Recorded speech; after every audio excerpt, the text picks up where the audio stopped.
Namaste.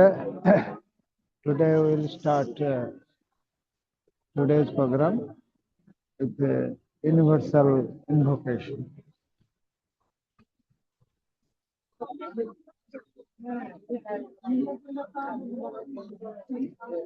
O hidden light, vibrant in every atom.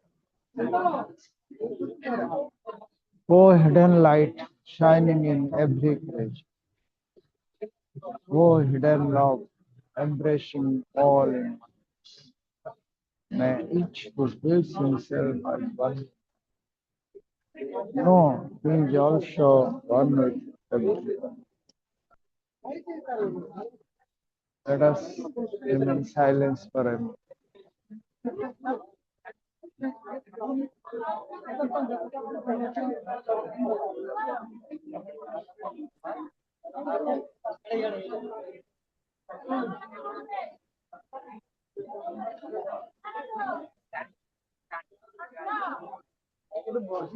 ब्रह्म विद्या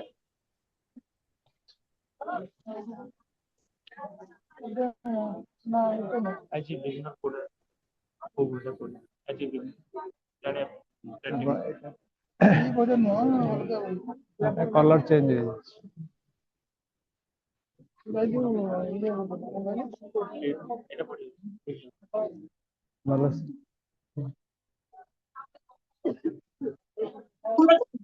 चाह पूछे मन को देखो सुन मु चाह पीस आसर त काम से बाकी सरी जिंतो अच्छा देखो ना से आसीबो ताकू मु एपटे कबाट खोली करी एई से घर पुछला काम से बासन बजा देखो ये कितने सुंदर बासन है जो प्रेशर गुडा को से अपरिष्कार करथिला से पूरा मु हले नुआ से सुई सिल्वर लागि देखो से सुंदर मागछि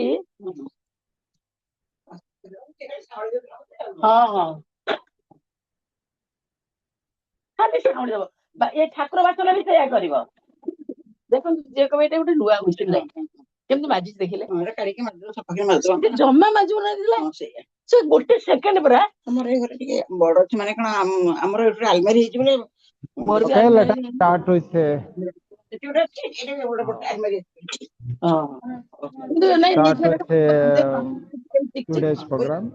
भलो परि Mr.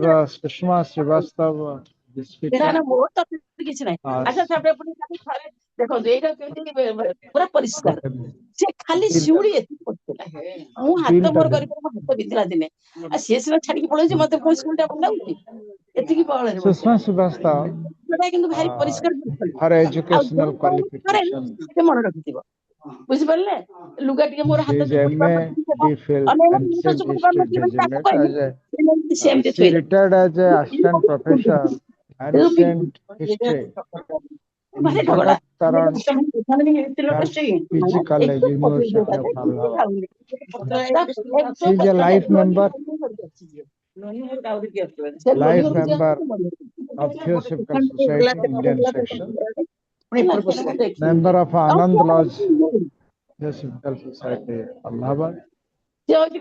Served in the capacity of a secretary of Anand Lodge for 23 years.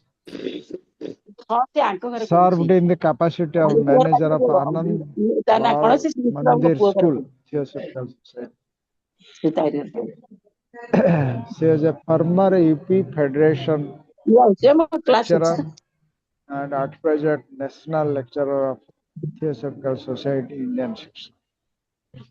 She is now editor of Adhyatma Jyoti, a theosophical magazine published from Allahabad. She is continuously organizing study camp, workshop, and also writes articles and delivered online and offline lectures. So today, it is the last chapter of self-culture, which is a very interesting subject topic. She will take 2 sessions today at 30. So now I request Sushma ji to start the presentation. Dear Sushma ji. Thank you sir. समस्त आत्मीय बंधुओं को सादर नमस्कार। Indian section द्वारा आयोजित study class में Pradeep sir जी ने मुझे प्रस्तुति का अवसर दिया, इस हेतु मैं उनका हृदय से आभार व्यक्त करती हूँ। इस स्टडी क्लास में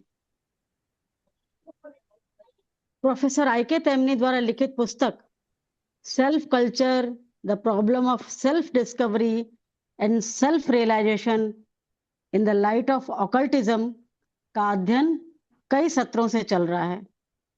उसी श्रृंखला में आज इस पुस्तक का अंतिम अध्याय पथ प्रदर्शन की समस्या का प्रथम भाग में प्रस्तुत करने जा रही हूं। मैं बहुत ही संक्षेप में पुस्तक की विषय वस्तु की रूपरेखा को प्रस्तुत करूंगी, जिससे पुस्तक लेखन के उद्देश्य की सार्थकता स्पष्ट हो जाए। साथ ही इस पुस्तक के अंतिम अध्याय पर प्रकाश डाला जा सके। आई.के. तेमनी जी पुस्तक की भूमिका में लिखते हैं कि इस पुस्तक में गु विद्या के विशाल ज्ञान की कुछ आधारभूत जानकारी देने का प्रयास किया गया है, और ये बिंदु कुछ इस प्रकार हैं। परम ब्रह्म जो अव्यक्त है उसकी अवधारणा के संबंध में, पुरुष एवं प्रकृति से ब्रह्मांड का प्रगटीकरण, सौर मंडल का संचालन, पृथ्वी पर विकास की प्रक्रिया, मनुष्य के पुनर्जन्म द्वारा क्रमशः विकास, मानव जाति के विकास में सिद्ध संघ का योगदान, कार्य कारण नियम अर्थात कर्म के सिद्धांत आदि आदि, ये बातें उन्होंने प्रीफेस में कही है, जिसे मैंने बिंदु रूप में बताया है। इसी में वो सबसे महत्वपूर्ण बात कहते हैं कि मानवीय विकास के लिए ब्रह्मांडीय प्राकृतिक नियम, जिसे वैदिक साहित्य में ऋत कहा गया है, यानी कॉस्मिक लॉ, उसका पालन अपरिहार्य है, अनिवार्य है, और इसी पर आत्म साधना यानी सेल्फ कल्चर का सारा विज्ञान इसी पर आधारित है। इसीलिए अध्यात्म विज्ञान उतना ही असंदिग्ध है, अनडाउटेड है और विश्वसनीय है जितना कि आधुनिक भौतिक जगत का विज्ञान और भौतिक जगत के नियम।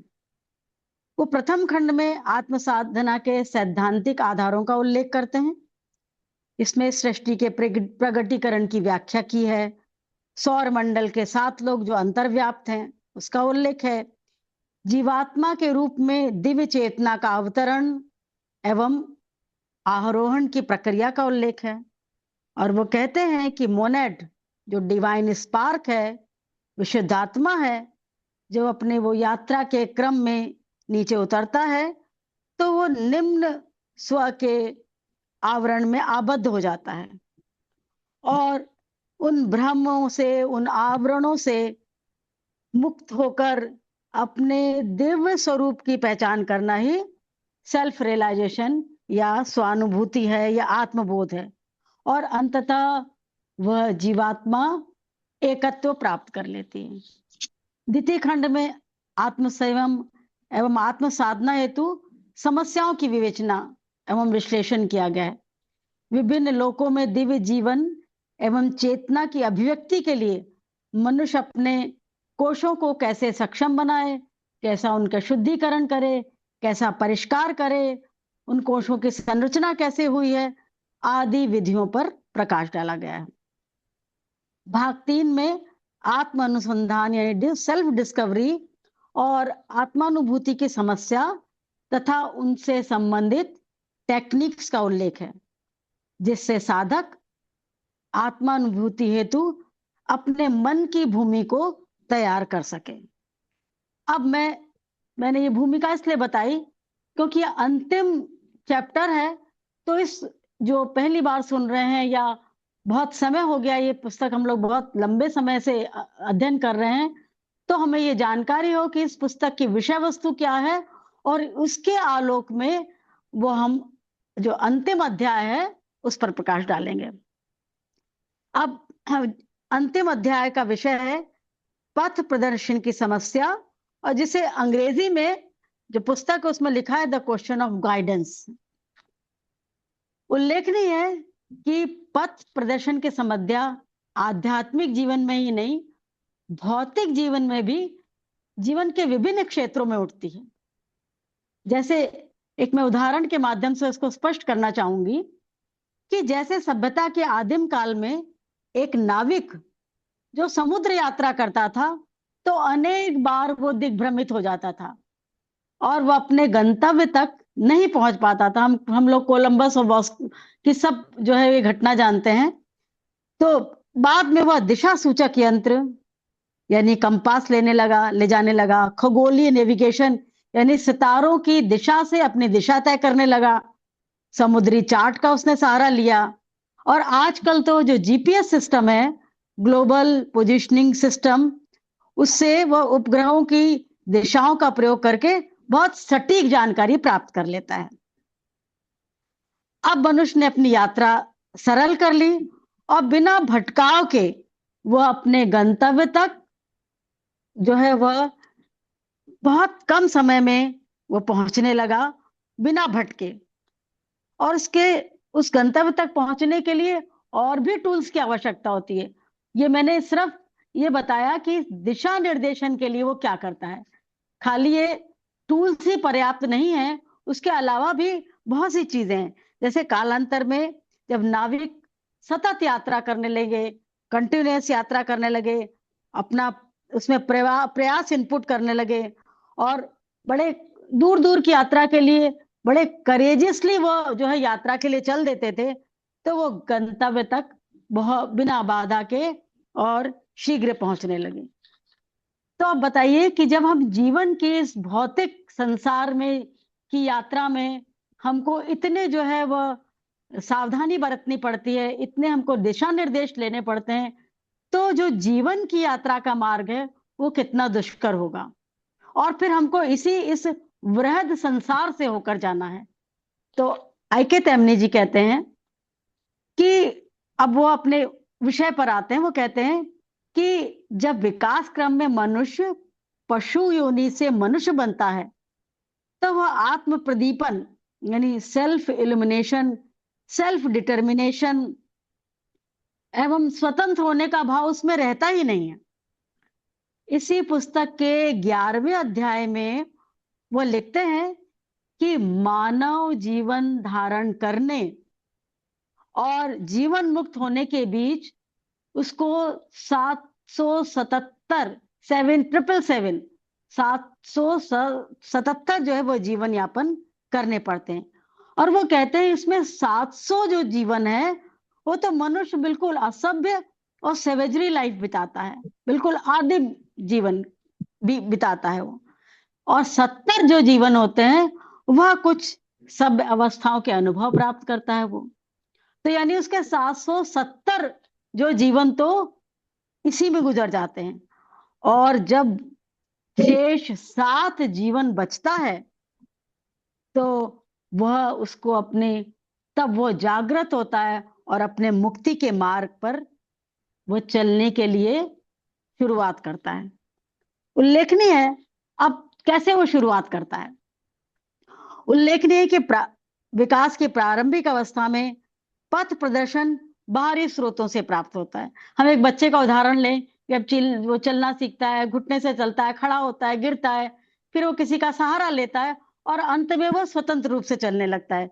उसी तरह कहते हैं कि अब मनुष्य अपने विकास की प्रक्रिया में बाहरी स्रोतों का सहारा लेता है, और वह बहुत स्पष्ट रूप से कहते हैं कि अपनी पुस्तक ultimate reality and self realisation, ये उनकी दूसरी पुस्तक है, उसमें वो लिखते हैं कि जो सत्य है वो तो हमारे हृदय में ही स्थित है, उसे न तो हम किसी तर्क से, न किसी संश्लेषण विश्लेषण से, न गूढ़ ज्ञान की पुस्तकों से और न किसी बाहरी गुरु से के निर्देशन से उसे जान सकते हैं। ये सब जो है संसाधन अधूरे हैं। लेकिन फिर वो क्या कहते हैं, वो कहते हैं कि इसका यह भी तात्पर्य नहीं है कि हम विकास की अपनी प्रारंभिक अवस्था में इन सभी बाहरी संसाधनों को नकार दें। उन्होंने कहा नकारना नहीं है। वो कहते हैं कि इसी पुस्तक में लिखते हैं अल्टीमेट रियलिटी और सेल्फ रियलाइजेशन में कि जो व्यक्ति जो अपनी साधना के प्रयासों में सफल हुए हैं, जो एलिवेटेड सोल हैं, वह निश्चित रूप से अपने अनुभव, इसकी टेक्निक्स और सेल्फ डिसिप्लिन की प्रकृति के संबंध में जानकारी दे सकते हैं और देते हैं। और यह व्यक्ति विशेष पर निर्भर करता है कि वह उन निर्देशों को कैसे जो है ग्रहण करता है, क्योंकि कभी कभी हमारे समक्ष सभी स्रोत उपस्थित होते हैं लेकिन हम में वह ग्रहणशीलता नहीं होती। तो कहते हैं ये व्यक्ति विशेष पर निर्भर करता है। अब वो कहते हैं कि विकास की प्रारंभिक अवस्थाओं में बाहर से जो निर्देशन आवश्यक है, लेकिन क्या इसके अतिरिक्त हमको प्रारंभिक काल में, जो अब मैंने भी बताया आपको कि सेवेजरी पीरियड में या मनुष्य अपने जो 70 वर्ष जो अपने आगे के 70 वर्ष जो सभ्य होने के पश्चात ज्ञान प्राप्त करने में लगाता है, तो उस समय क्या होता है? वो कहते हैं आकांक्षी को वह निर्देशन सौर मंडल में कार्यरत असंख्य दिव्य शक्तियों द्वारा भी दिया जाता है, और उस समय जीवात्मा का अपने विकास में योगदान नगण्य होता है। यानी प्रारंभ के 700 वर्ष और उसके उपरांत 70 वर्ष वो जीवात्मा का विकास एकदम स्टेगनेंट रहता है। तो कहते हैं उस समय हमको दिव्य शक्तियां जो है हमारे विकास में योगदान देती हैं, क्योंकि उस समय हम में इतने सामर्थ्य नहीं होती कि हम अपना विकास स्वयं करें। फिर कहते हैं हाँ, विकास की अंतिम अवस्था में, अंतिम अवस्था क्या है? जो 7 वर्ष के हैं, जो बहुत फर्टाइल पीरियड है, कहते हैं उसमें हमारा जो है निर्देशन अंतर निर्देशित होता है। इसी संदर्भ में मैं बुद्ध का संदेश का उल्लेख करूंगी कि वो कहते हैं कि अरहंत पाली शब्द है और संस्कृत शब्द अरहत है, यानी उसको होने के लिए, यानी पूर्णता और ज्ञानोदय की अवस्था तक पहुंचने के लिए अपदीपो भव होना पड़ेगा, यानी अपना प्रकाश स्वयं बनना होगा। क्योंकि जो दिव्य चेतना का प्रकाश, दिव्य प्रकाश एवं चेतना का केंद्र मनुष्य की संरचना में वो तो इनबिल्ट है, वो कहीं बाहर से नहीं आता। कहते हैं वो तो इनबिल्ट है, निहित ही है। जैसे उदाहरण के लिए एक बीज में वृक्ष बनने की क्षमता सुप्त रूप में विद्यमान रहती है, किंतु ये प्रारंभिक अवस्था की मैं बात कर रही हूं, किंतु बीज के अंकुरण, उसके पौधा बनने के लिए प्रारंभ में बाहरी संसाधन की आवश्यकता होती है, वायु, प्रकाश, जल, मिट्टी, स्थान इत्यादि सब की। और अपने विकास के उच्चतम स्तर पर जब वो पहुंचता है, यानी जो एक पादप है, एक कोशीय शैवाल से जब विशाल वो वटवृक्ष बनता है, इसी चैप्टर के अंतिम भाग में वो वटवृक्ष का उल्लेख करते हैं और उसका उदाहरण देते हैं। वो सेकंड सेशन में मैं उसके संबंध में बताऊंगी। कहते हैं कि तो अपने विकास के उच्चतम स्तर पे उसकी जड़ें इतनी गहरी होती है कि वो अपने भीतर से शक्ति प्राप्त करता है। और लेकिन ये शक्ति कैसे प्राप्त करता है? यानी उसके स्थायित्व की अवधि जो है वो लंबी हो जाती है। ऐसा नहीं कि वो उसका क्षय नहीं होगा, क्षय होगा, लेकिन उसकी जो है जो स्थायित्व है उसकी अवधि लंबी हो जाती है। अब हम फिर मूल प्रश्न पर आते हैं कि पथ प्रदर्शन की समस्या जो है, तो कहते हैं विश्व में सनातन ज्ञान के महान गुरुओं ने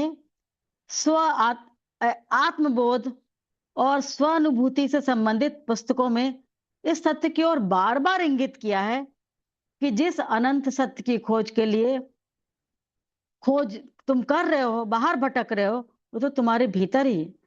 कबीर इसे बहुत सुंदर शब्दों में कहते हैं, कस्तूरी कुंडल बसे मृग ढूंढे बन माही, और ऐसे घटी घटी राम है दुनिया देखे नहीं। इसका मतलब है कि जो मृग जो है वो कस्तूरी की सुगंध की चाह में घूमता फिरता है, लेकिन उसको तो ये पता ही नहीं कि वो तो उसकी नाभि में है। इसी तरह से जो ये प्रकाश है, जो जो परम सत्य है, वो तो हमारे भीतर है और कण कण में व्याप्त है, और उसको हम बाहर घूमते हैं, ये हमारी अज्ञानता है। इसी संदर्भ में मार्ग प्रकाशनी में उल्लेख मिलता है कि समस्त संसार का प्रकाश तुम्हारे ही अंदर है। केवल वही प्रकाश साधना पथ को प्रकाशित कर सकता है। यदि तुम इसे अपने भीतर नहीं देख सकते तो कहीं उसे और देखना व्यर्थ है। यह बात कई ग्रंथों, कई संस्कृतियों, सभ्यताओं, प्राचीन सनातन ज्ञान में ये इसका उल्लेख मिलता है। जैसे श्री कृष्ण भी कहते हैं, मैं वह आत्म तत्व हूं जो सभी के हृदय में हूं। मैं प्रारंभ में भी हूं, मध्य में भी हूं और अंत में भी हूं। कहने का वो कहते हैं, मुझे अपने अंतर में देखो। हम सब जानते भी हैं कि प्रकाश दिव्य शक्ति, दिव्य चेतना एवं आध्यात्मिक ज्ञान का प्रतीक है। और विश्व के धर्म इसके संदर्भ में क्या कहते हैं ये हम देखें। ज्ञान मार्गी ईसाई यानी नॉस्टिक क्रिश्चियंस कहते हैं कि मानव के भीतर इस दैवत्व को देखो। प्राचीन मिस्र देश के महान गुरु भी हमारे भीतर छिपे गुप्त प्रकाश, हिडन डिविनिटी का उल्लेख करते हैं, और उस हिडन डिविनिटी को वो अमुन कहते हैं। वो कहते हैं कि वही ब्रह्मांड को बनाने वाली दिव्य सत्ता है, जो परम सत्य है और जिसके कई रूप ब्रह्मांड में प्रकट होते हैं। तो हमने देखा कि ऐसे इजिप्ट, ग्रीस, सब सभ्यता में इस बात का उल्लेख है कि वो ज्ञान तुम्हारे भीतर है, उसको बाहर ढूंढना व्यर्थ है। अब फिर इसी आत्म प्रदीप्ति के लिए यानी सेल्फ इल्यूमिनेशन के लिए, स्वतंत्र होने के लिए, परिपूर्ण बनने के लिए, जीवन मुक्त बनने हेतु पथ प्रदर्शन का संकेत हमें योग सूत्र में भी मिलता है। अभी मैंने कहा कि यह बात सत्य है कि ज्ञान, वो प्रकाश, दिव्य प्रकाश हमारे भीतर है, लेकिन जब कोई बाहरी स्रोत है, जब हम उसका चिंतन मनन करते हैं तो क्या होता है, फिर उसके बाद वो चीजें छूट जाती हैं। तो कहते हैं कि देखिए इस सूत्र में क्या कहा गया है, योग अंगानुष्ठानाद शुद्धि क्षय ज्ञान दीप्तिरा विवेक ख्याते है। इसका शब्दार्थ तो यह है कि योग के अंगों यानी बहिरंग योग और अंतरंग योग, यहाँ पर इसकी पूर्ण व्याख्या नहीं करूंगी क्योंकि बहुत ये बृहद विषय है। बहिरंग योग और अंतरंग योग हम सब लोग जानते हैं। तो कहते हैं कि का अभ्यास करने से अशुद्धि का नाश होता है, और अशुद्धि के नाश होने से ज्ञान का प्रकाश मिलता है, और ज्ञान का प्रकाश मिलने से परम सत्य का बोध होता है। लेकिन इस पुस्तक के अलावा आईके तेमनी इस श्लोक की व्याख्या जो है साइंस ऑफ योग में के साधना पाद भाग 2 में करते हैं। वह कहते हैं, हम कहते हैं ना कि अपने में विवेक जागृत करो, वह कहते हैं कि जो साधारण विवेक है, जो डिस्क्रिमिनेशन करने वाली पावर है, वो विवेक तो मन के पीछे छिपी आध्यात्मिक चेतना की अभिव्यक्ति है। लेकिन वो क्या करती है, वह विवेक हमें साधना के पथ पर चलने के लिए प्रबल प्रेरणा देता है, हमको उसका पथगामी बनाता है। लेकिन जब हम पथगामी बनते हैं तो जरूरी नहीं कि हम सतत उस पर चलते ही रहें, हम डेविएट भी हो सकते हैं, क्योंकि मनुष्य का मन बहुत चंचल होता है। तो कहते हैं वो प्रबल प्रेरणा देता है। फिर वो खुद कहते हैं कि किंतु ये प्रेरणा पर्याप्त नहीं है। इस सूत्र में, फिर इसी सूत्र में एक शब्द आया है ज्ञान दीप्ति, जिसको हमने देखा ज्ञान दीप्तिरा विवेक ख्याते। ज्ञान दीप्ति शब्द आया है, उसके संबंध में साधक को दो बातों पर ध्यान देना चाहिए। अभी एक विवेक शब्द आया था, अब दूसरा शब्द है ज्ञान दीप्ति। ज्ञान दीप्ति का अर्थ है प्रकाश। वो ज्ञान दीप्ति या वो ज्ञान का प्रकाश भीतर से आता है, और इससे जब इसका प्रारंभ होता है, विवेक से जब वो साधना पथ पर चलने लगता है, और वो जब चलना प्रारंभ करता है, तो वो प्रकाश उसके भीतर से आने लगता है। और जब प्रकाश भीतर से आता है, तो वो बाहरी स्रोतों को छोड़ने लगता है। अभी मैंने प्रारंभ में बताया था, आईके तेमनी कहते हैं कि साधना पथ के प्रारंभिक चरण में बाहरी स्रोत हमें सहायता पहुंचाते हैं, लेकिन जब क्या होता है, जब हम इस साधना पथ पर चल पड़ते हैं, तो क्या होता है कि जब हमारे से अंदर का प्रकाश कुछ प्रकट होने लगता है, कुछ प्रकट होने लगता है, तो वह साधक को जो है वो बाहरी स्रोतों से स्वतंत्र करता है। अब उन पर वो आश्रित नहीं करता, उन पे आश्रित वो नहीं रहता, और फिर वो अपनी चेतना के गहरे तल में प्रवेश करने का अभ्यास करने लगता है। क्योंकि हम सांसारिक चीजों में भी देखें कि कोई चीज हमें डिजायर के रूप में जब कोई चीज भी मिल जाती है, तो उस डिजायर के पूरी करने के लिए हम तरह तरह के जो है वो टूल अपनाते हैं कि ये कैसे हमारी पूरी हो। उसी तरह से जो ये उच्च आकांक्षा है, वो हाई एस्पिरेशन है, उसको पूरी करने के लिए जब उसका छोटा सा अंश हमको दिख जाता है, तो क्या होता है, अब उसको समझ में आता है कि अब ये बाहरी स्रोत जो है उनको छोड़ना होगा, तभी हम भीतरी स्रोत से जो प्रकाश का निर्गमन हो रहा है, उस पे हमको अपनी दृष्टि जो है वो फोकस करनी होगी, और फिर वो अभ्यास के लिए प्रेरित होता है।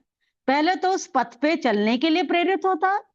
दूसरा चरण क्या है, अब जब उसको अंतर से वो प्रकाश, वो दीप्ति प्रारंभिक अभ्यास में दिखाई देती है, तो प्रारंभिक अभ्यास में तो वो सतत प्रयास की ओर प्रेरित होता है। और योग का यही प्रारंभिक प्रशिक्षण जो है वो साधक को आंतरिक प्रकाश की ओर मोड़ना है। कहते हैं जो टीचिंग है, जो डायरेक्शन है, जो दिशा निर्देश है, यानी योग का जो बहिरंग योग और अंतरंग योग का जो रोल है, वो क्या है कि साधक को अपने भीतर योग की ओर मोड़ना और उसे स्वावलंबी बनाना।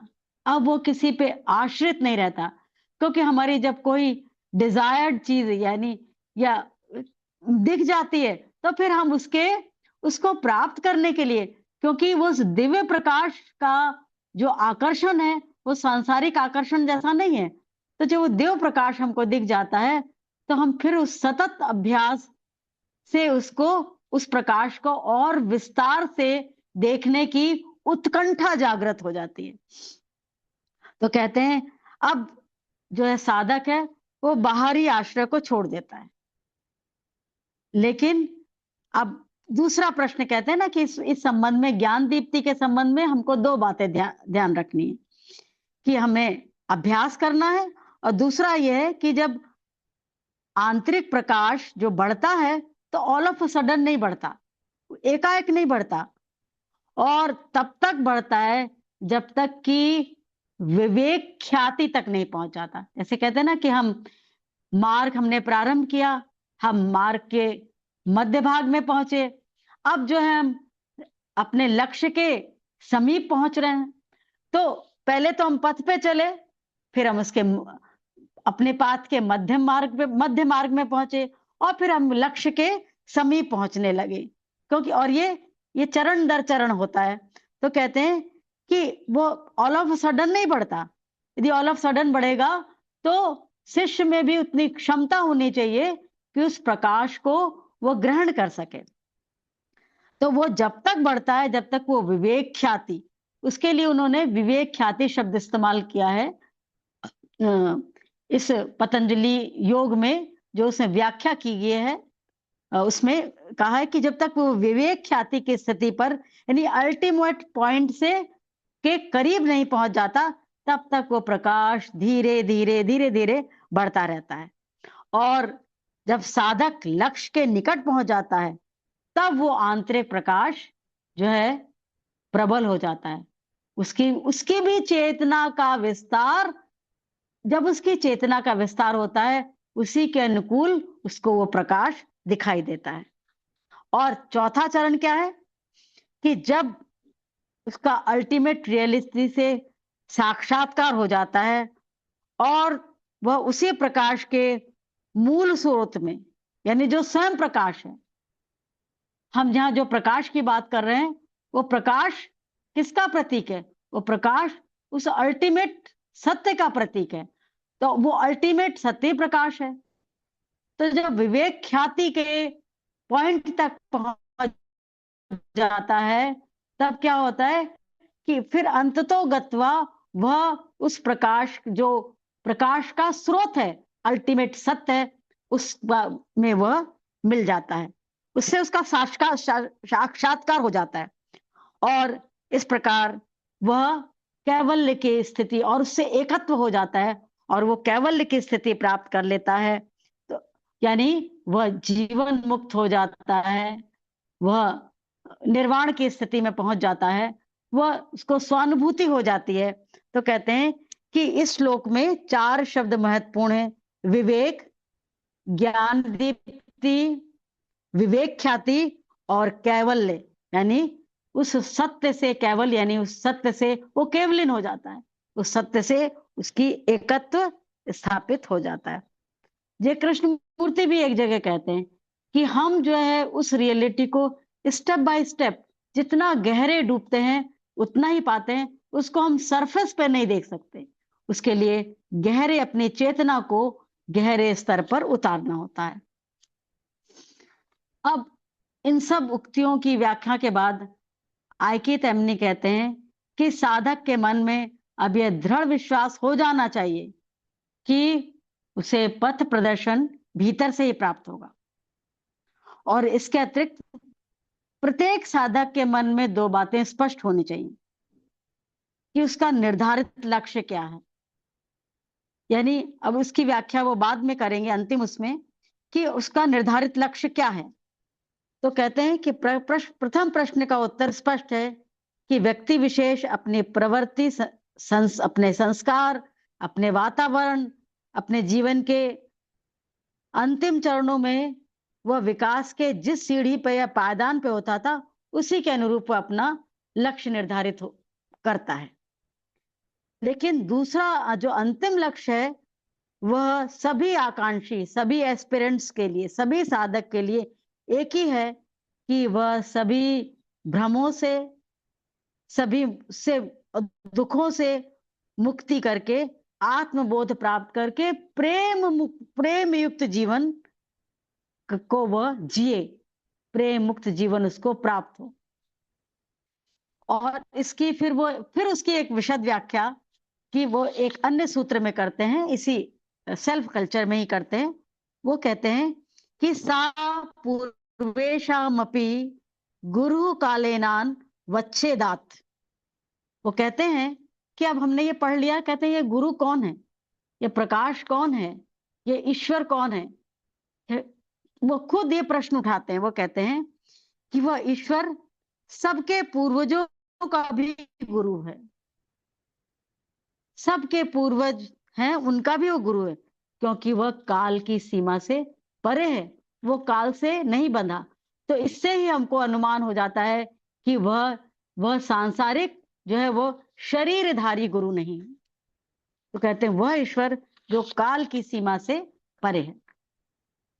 आईके तैमनी साइंस ऑफ योग में के समाधि पाद में फिर इसकी विस्तृत व्याख्या करते हैं, क्योंकि यदि हम खाली उसके शब्दार्थ पढ़ें तो हम उसके गहन अर्थ को नहीं जान पाते, लेकिन जब हम उसकी व्याख्या पढ़ते हैं तब उसके पीछे जो अंडरलाइंग थॉट है उसको समझ पाते हैं, उसको ग्रहण कर पाते हैं। तो वो कहते हैं कि ईश्वर जो गुरु है, ईश्वर और गुरु को वो एक पर्याय मानते हैं। वो कहते हैं ईश्वर जो गुरु है वह सौर मंडल का, इस सोलर सिस्टम का अधिष्ठाता है, प्रिसाइडिंग डीटी है। फिर वो कहते हैं कि यह यद्यपि यह सौर मंडल इस ब्रह्मांड की तुलना में तो नगण्य, छोटा है, क्योंकि जाने कितनी आकाश गंगाएं हैं, उसमें ना जाने कितने सौर मंडल हैं, सबके अपनी अलग अलग जो है मिनिस्ट्री है। तो कहते हैं कि यह ब्रह्मांड का विश्व, लेकिन हर एक सौर मंडल ब्रह्मांड की विशाल घटना का ही वृहद क्षेत्र है, वो उसी का अंश है, उसी का पार्ट है। कहते हैं उसमें कई ग्रह जन्म लेते हैं, अदृश्य होते हैं, असंख्य जीवात्माओं का विकास ही भी इसी सौर मंडल में होता है। और अब फिर प्रश्न उठता है कि अरबों वर्षों तक इस विस्मयकारी अवधि के दौरान हम सब थियोसॉफी के विद्यार्थी हैं, हम सब जो है महाप्रलय, मनवंतर, प्रलय, महाप्रलय, प्रलय सब हम जानते हैं, हम सब रूट रेसेस के विषय में जानते हैं। ये सारी प्रक्रियाएं इस ब्रह्मांड में घटित हो रही हैं और इस सौर मंडल में घटित हो रही हैं। तो वो फिर खुद ही कहते हैं कि अरबों वर्षों तक फैली इस विस्मयकारी अवधि के दौरान मानवता व विभिन्न रेसेस, सब रेसेस, रूट रेसेस और सब रेसेस का मार्गदर्शन कौन करता है? एक प्रजाति को मार्गदर्शन कौन प्रदान करता है? जो प्रजाति का नेतृत्व करता है वह महान गुरुओं को भी कौन नेतृत्व प्रदान करता है? कहते हैं उन महान गुरुओं के प्रज्ञान के प्रकाश का स्रोत भी यही ईश्वर है, वही अदृश्य पथ प्रदर्शक है, जो प्रत्येक, जो इतने ये बृहद कार्य करता है और प्रत्येक जीवात्मा में, किंतु धीरे धीरे जितनी उसकी क्षमता है निश्चित रूप से वह उसको इंटेंसिटी, उसमें यह भी लिखा है बहुत इंटेंसिटी के साथ नहीं, क्योंकि जिसमें जितनी क्षमता है यदि उसको दिया उतना से ज्यादा दिया जाए तो जो गुरु और ईश्वर की क्षमता है उसका भी ह्रास होता है। तो कहते हैं जिसकी जितनी क्षमता है उसके अनुकूल वह निश्चित रूप से उस जीवात्मा को प्रकाशित करता है, धीरे धीरे, श्योरिटी के साथ, लेकिन स्लो इंटेंसिटी के साथ उसको प्रकाशित करता है। और हम जानते हैं कि अभी हम 5वीं रूट रेस में जिसके जो है वह जो गुरु हैं वह जीवन मुक्त गुरु व्यवसत्व मनु है, वह सब उन्हीं ईश्वर से, ईश्वर की चेतना से उनका संपर्क है और उन्हीं के नेतृत्व से यह जो है ये संचालित कर रहे हैं। अब फिर प्रश्न उठता है, क्या, मैंने ये बात पहले भी कही थी, अब फिर प्रश्न उठता है कि क्या ईश्वर एवं गुरु एक ही है या भिन्न? हिंदू शास्त्रों में और विश्व के अन्य शास्त्रों में भी कहा गया है ईश्वर एवं गुरु एक ही है। जिस ईश्वर को एक साधक अपने आध्यात्मिक प्रयास से खोजने में संलग्न है वही गुरु भी है। अब हम यदि गुरु शब्द की एटिमोलॉजी देखें, उस शब्द की उत्पत्ति देखें तो गुरु किससे बना है? गु प्लस रू 2 शब्द से बना है, और गु का अर्थ है अज्ञान और रू का अर्थ है दिव्य प्रकाश। तो गुरु वह है जो हमारे भीतर के अंधकार को मिटाकर दिव्य प्रकाश का हमें दर्शन कराए, हमारी अंतस्थ चेतना में उसको देखने के लिए हमें समर्थ बनाए। तो कहते हैं कि वही ईश्वर, वह गुरु ही ईश्वर है, वह ईश्वर हमारे हृदय में, हमारी अंतरात्मा में अंतः चेतना की आवाज के रूप में निर्देश देता है। हम ये देखते हैं कि जीवन में हमें अपने जीवन में जब मनुष्य अपने विकास क्रम में एलिवेशन के स्तर पे पहुंचता है तो उसको वो अंतः चेतना की आवाज सुनाई पड़ती है। जैसे एनी बेसेंट ने जब वो अपने जीवन के परेशानियों से तंग आकर वो अपने जीवन का त्याग कर रही थी तो उनको जो है वो उन्होंने अपनी अंतः चेतना में आवाज सुनी कि तुम इतने ही उससे घबरा गई, तुम्हें तो अपनी बहुत काम करना। तो लेकिन हम जो इस संसार में डूबे हुए हैं, हमारी अंतः चेतना में आवाज उठती रहती है, लेकिन हम उस अंतः चेतना की आवाज को सुन ही नहीं पाते क्योंकि हमारा स्तर अभी वहां नहीं है।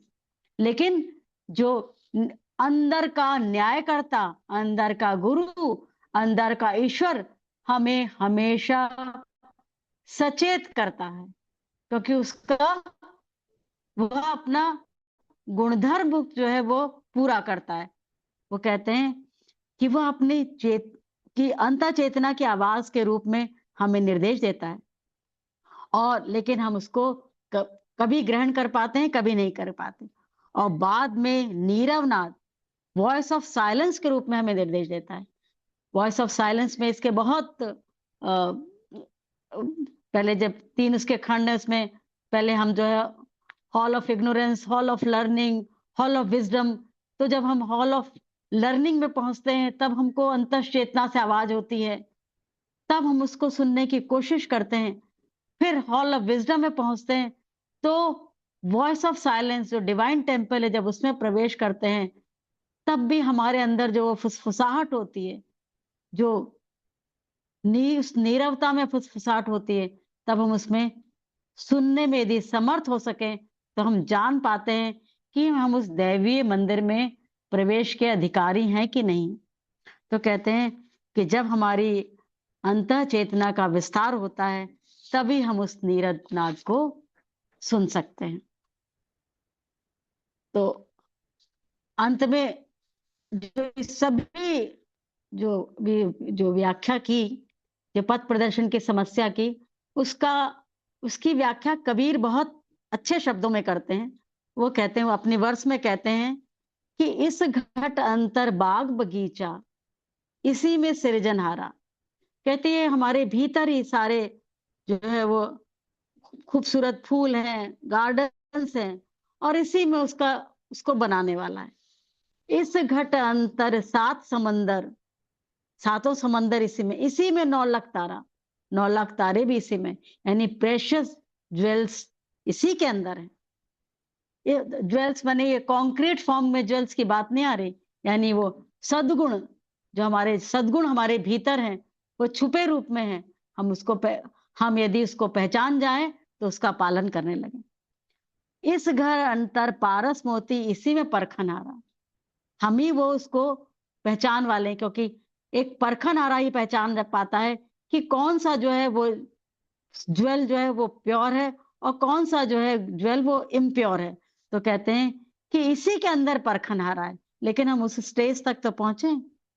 कहते इस घट अंतर अनहद गरजे, उसमें उस ब्रह्म का नाद इसी घट में गरज उठता है और इसी में उठत फुहारा, इसी में फुहारा माने एक साइलेंस की आवाज। जब फुहार होती है तो उसमें आवाज नहीं होती, तो कहते इसी में उठत फुहारा।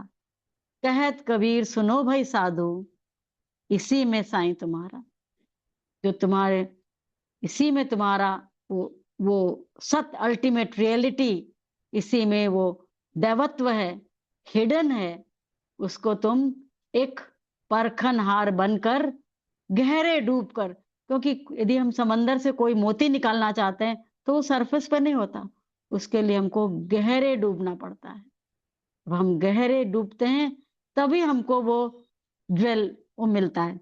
तो कहते हैं कि ये सब जो हम प्रक्रिया कर लेते हैं तो हमको उस वॉइस ऑफ साइलेंस हम सुन सकते हैं और तभी है हम हमारी जो पथ प्रदर्शन की समस्या का समाधान होता है और जब हम गहरे डूबते हैं।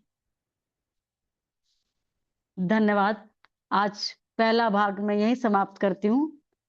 आप सब लोगों को बहुत धन्यवाद कि आप लोगों ने मुझे ध्यान से सुना, और प्रदीप सर को धन्यवाद कि उन्होंने प्रस्तुति का अवसर दिया कि जब कोई प्रस्तुति का अवसर आता है तभी जो है गहरा अध्ययन होता है, नहीं तो सरफेस से ही अध्ययन होता है।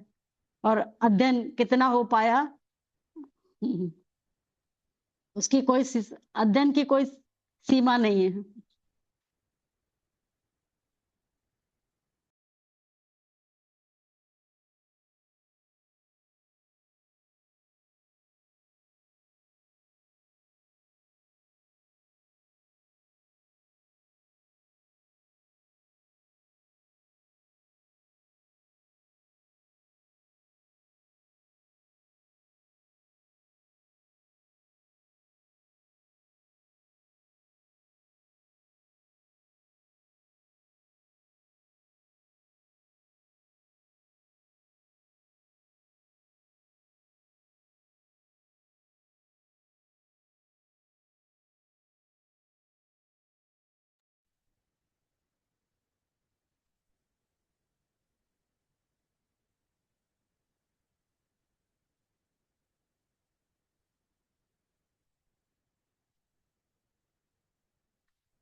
किसी को यदि कुछ कहना है या किसी को कुछ जोड़ना है तो वो सादर आमंत्रित है। नमस्ते सुषमा जी। नमस्कार।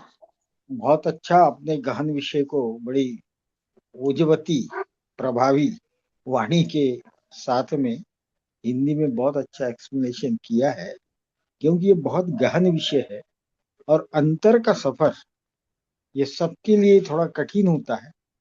और एक बात आपने बड़ी अच्छी कही कि 777 जन्म में हमारा जो सफर चल रहा है, हर जन्म में सुख दुख, अच्छे विचार, अच्छे गुण हम आत्मसात करते जाते हैं।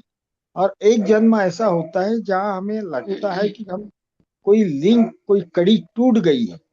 सब कुछ पाने के बावजूद भी जब आदमी को लगता है कि कुछ समथिंग मिसिंग, और ये मिसिंग जो है वही अध्यात्म है, वही परमात्मा है।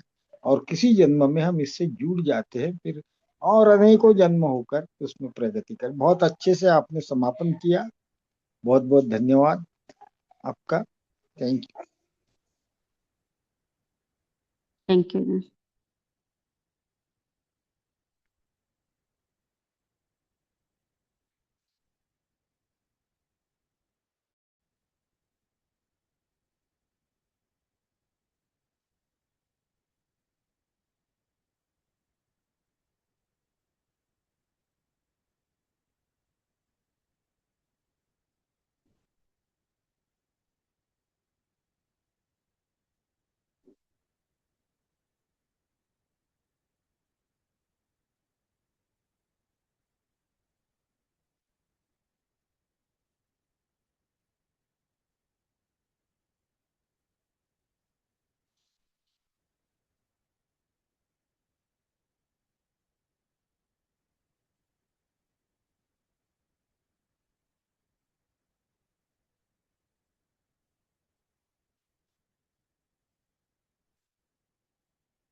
Okay, if there is no question,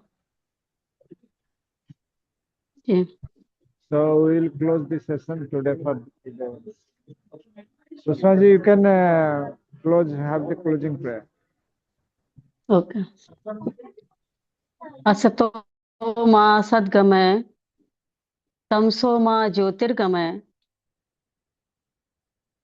मृत्योर्मा अमृतम गमय. From the unreal lead us to the real. From darkness lead us to light. From death lead us to immortality. सर्वे भवन्तु सुखिनः. सर्वे सन्तु निरामया. सर्वे भद्राणि पश्यन्तु.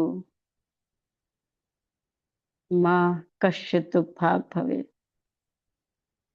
शांति शांति शांति.